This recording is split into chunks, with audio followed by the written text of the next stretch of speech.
గజ్వేల్ నియోజకవర్గాన్ని అభివృద్ధి చేసిన ఘనత మాజీ సీఎం కేసీఆర్కే దక్కుతుందని మాజీ మంత్రి ఎమ్మెల్యే హరీష్ రావు అన్నారు. ఛత్రపతి శివాజీ జయంతి సందర్భంగా గజ్వేల్లో మాజీ ఎఫ్డీసీ చైర్మన్ వంటేరు ప్రతాప్ రెడ్డితో కలిసి శివాజీ విగ్రహానికి పూలమాల వేసి నివాళులర్పించారు. అనంతరం రేణుకా ఎల్లమ్మ వార్షికోత్సవం సందర్భంగా అమ్మవారిని దర్శించుకుని ప్రత్యేక పూజలు నిర్వహించారు. అలాగే గజ్వేల్ మున్సిపల్ పరిధిలోని సంగుపల్లిలో బీరప్ప దేవాలయంలో పూజలు నిర్వహించారు. ఈ సందర్భంగా మాట్లాడుతూ కేసీఆర్ కుర్మజాతి అభివృద్ధికి కేసీఆర్ ఎనలేని కృషి చేశారని గుర్తు చేశారు. కాళేశ్వరం నీళ్లతో ఎండాకాలంలో కూడా పంటలకు నీటిని ఇచ్చిన ఘనత కేసీఆర్దే అని అన్నారు. గజ్వేల్ను అభివృద్ధి పథంలో నడిపించిన కేసీఆర్కు ప్రజలు రుణపడి ఉండాలని హరీష్ రావు అన్నారు. ఈ కార్యక్రమంలో హరీష్ రావుతో పాటు గజ్వేల్ మున్సిపల్ చైర్మన్ రాజమౌళి గుప్తాతో పాటు బీఆర్ఎస్ పార్టీ నాయకులు పాల్గొన్నారు.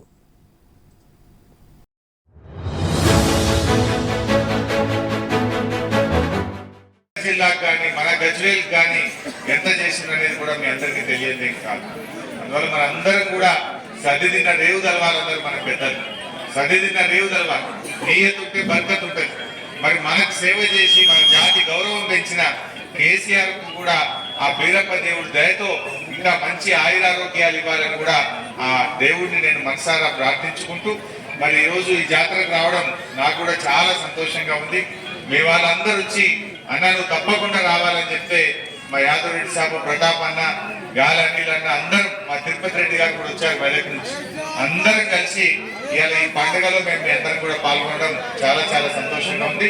మీ అందరికీ ఇంకా శుభం జరగాలని ఆ భగవంతుడు మీ అందరికీ ఆ దేవుడు వీరప్ప దేవుడు మీ మంచి ఆయురారోగ్యాలు ఇచ్చి మీ జాతి బాగా పెరగాలి, మీ సంపద బాగా పెరగాలి, మీరందరూ సుఖ సంతోషాలతో ఉండాలని కూడా వీరప్ప దేవుడిని ప్రార్థించుకుంటూ నమస్కారం.